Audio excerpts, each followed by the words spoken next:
रणनीती न्यूज चॅनलला आजच सबस्क्राइब करा आणि रहा अपडेट।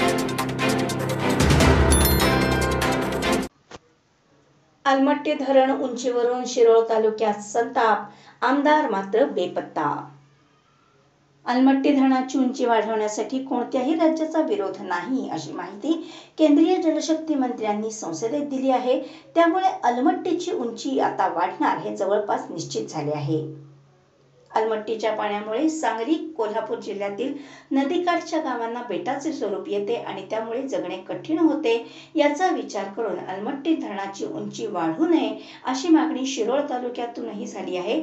या विरोधात आंदोलन झाले। त्यामुळे शिरोळ तालुक्यातील जनतेच्या मागण्यांनुसार या प्रश्नाचा पाठपुरावा करण्याची गरज होती। एकीकडे अलमट्टीच्या उंचीवरून संताप व्यक्त केला जात असतानाच शिरोळचे आमदार मात्र सध्या गायब झाल्याचे चित्र असून नारळ फोडण्यापलीकडे त्यांचे फारसे काही काम कोणाला दिसलेले नाही। आता अलमट्टीच्या उंचीविरोधात आंदोलन करून जनतेचे प्रश्न सरकारसमोर मांडून तातडीने हा निर्णय रद्द होण्यासाठी प्रयत्न करणाऱ्या लोकप्रतिनिधीची शिरोळ तालुक्याला आवश्यकता आहे आणि याच प्रश्नावरून जनता टाहो फोडत असल्याचे चित्र आहे। एकीकडे नागरिक आंदोलनाची भूमिका घेण्यासाठी आग्रही आहेत, तर त्यांच्यासोबत लोकप्रतिनिधी मात्र नाहीत असे चित्र आहे।